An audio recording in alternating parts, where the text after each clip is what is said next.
writing your honorable board in response to the outrageous remarks made at the July meeting by Councilwoman April Capone Almon. The town council meeting should not be a forum for announced candidates to give blatant political speeches serving their own agendas. In her remarks, Councilwoman Almon accused me of misleading the council on the development of the former Candlelight by the sea property. I have worked for the town for a total of over 15 years for 2 administrations, and I have never lied or attempted to mislead your board. Frankly, if there was any misleading of anyone on the Candlelight matter, it was perpetrated by Almon and her political associates. Councilwoman Almon apparently does not realize that she is an elected town official first and a political candidate second. She uses words like corrupt with no substantiating facts. Her behavior that night and in the past is an embarrassment to her office and this honorable board. She has berated her fellow council members for not voting her way and accused them of blindly following administration instruction. She owes this board an apology for her behavior, but don't expect one. Lest we not forget her outrageous treatment of Mayor Maturo after his State of the Town address when he attempted to shake her hand, as he does every year after he addresses the council.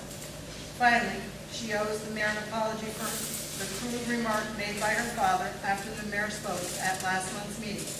Councilwoman Almon should follow the lead of the members of her own party who offered their apology to the mayor for her father's actions. I guess the old adage that the apple does not fall far from the tree is true. Sincerely, Arthur L. DeSorbo, Director. Back to the council. Sure. I mean, just to get this straight, a vote against this ordinance that the public is aware, make sure that I understand what I'm reading here. A vote against this ordinance is a vote for the referendum. Is that what I'm reading? Negative vote on the ordinance seeking to repeal the bonding ordinance with negative vote and follow action. Any other comments? Any other questions? Have a roll call, please. April Capone Almon. No. Carl Ruggiero. Before I vote, I would like to make a statement. I want to set the record straight on the function of the town council. I will not repeat the mayor's comments at the public hearing. Only say there was a council subcommittee formed along with members of the public. There were several public hearings. In fact, this very council had a public hearing. Each member heard both sides of the issue before they voted. The vote was 9 in favor, 5 against, with 1 abstention. Each elected council person voted on the information provided along with public input. That's their job. Councilwoman Almon accused those who supported the project of not acting in the best interests of the citizens in East Haven. I take offense to that statement. I would like to remind the councilwoman that it is the purpose of the council to make informed decisions, which we did. We don't always agree, but we don't attack people because they don't vote the way we want them to. On the issue of the referendum, people have a right to call for a referendum. But in this case, from the first meeting on Candlelight, it was a political ploy to create an issue. When petitions were circulated, scare tactics and distortions of the facts were used. At this point, bringing this issue to the voters would be a waste of taxpayers' dollars, especially now that the true project has been distorted for politics. It's been so political that Mrs. Almon used this very council last Monday for her own political stage. That, my fellow council members, in my 16 years here, I have never seen before. Politics has its place, and the elected seat of the town council is not one of them. Therefore, I vote to repeal this item. 13 in favor, 1 opposed. Motion carried. Item number 3.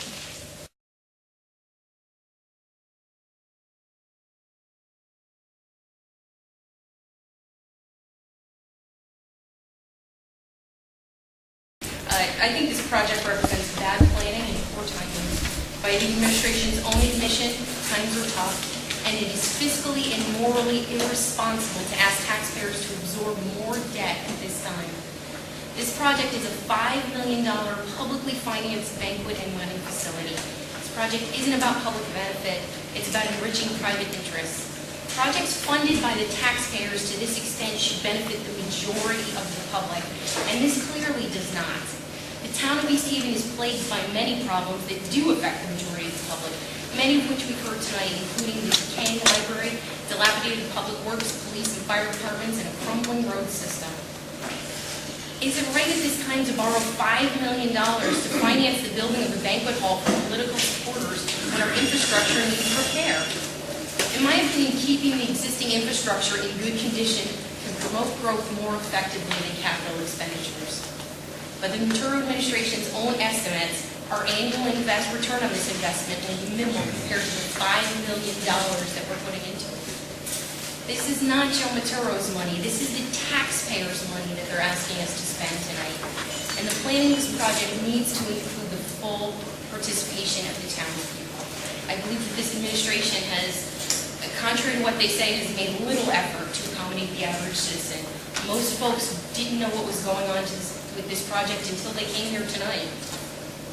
In large expenditures such as this, the information should be disseminated through the media, and it should get exceptional care when bringing that out to the people, an extraordinary effort.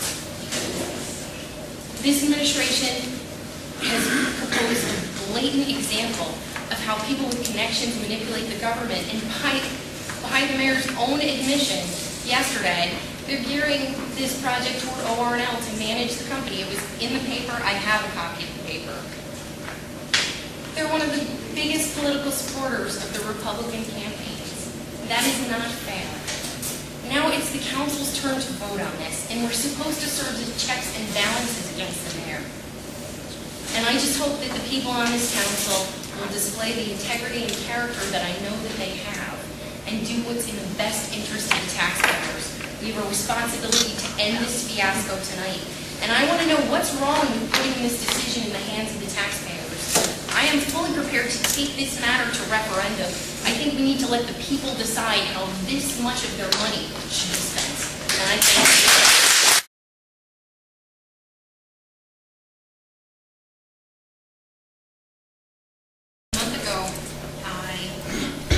A few months ago, I sat at this meeting and asked the council members to vote with integrity and courage regarding this issue, and for the best interest of the taxpayers of East Haven. Unfortunately, the majority of the council voted in favor of a project that is seen by the taxpayers as both fiscally and morally irresponsible. The viability of the Candlelight project is the exact same today as it was when we cast our original votes.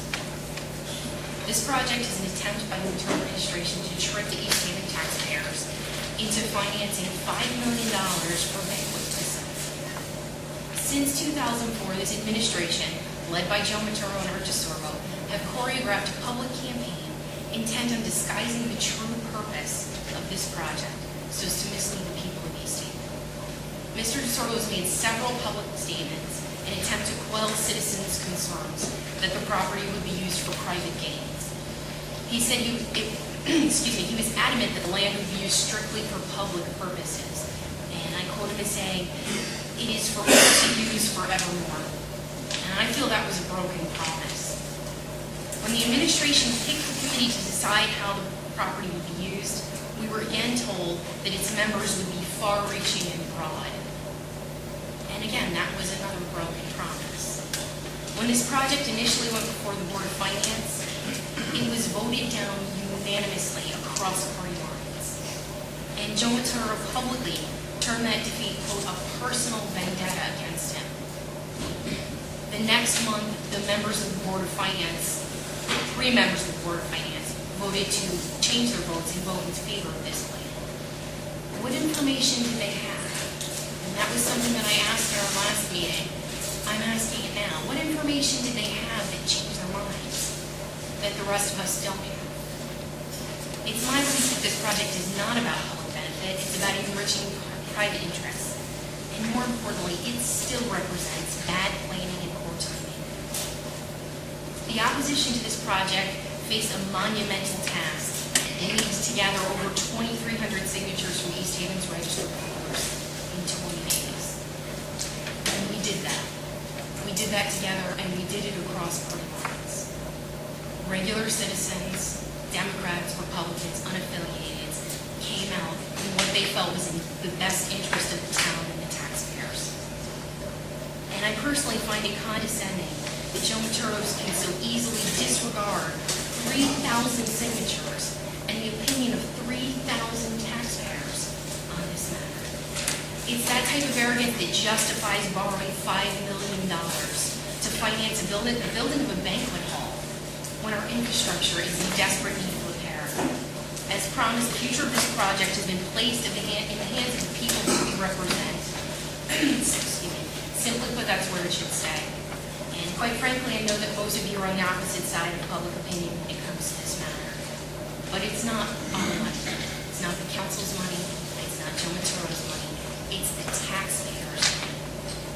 And they've demonstrated through these petitions that they want the right to vote on this. So let's not go to a special election. Let's put it on the ballot